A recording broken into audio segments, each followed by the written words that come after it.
how it's done.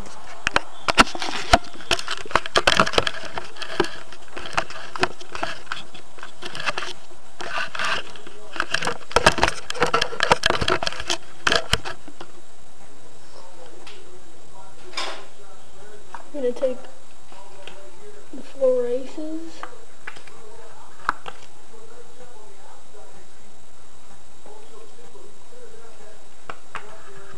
Place them on top. Tell spectator to cut the deck in half.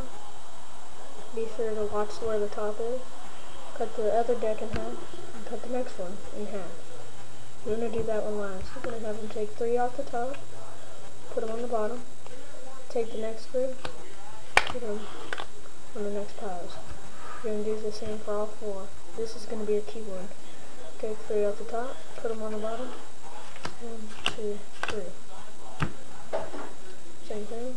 3 off the top, put them on the bottom. 1, 2, 3. For our last deck, 3 off the top. These are junk cards. Now you can see the 4 aces on top. So, but they don't know that. You go 1, 2, 3, leaving all 4 aces. Believe it or not, all 4 aces are on top. Thank you.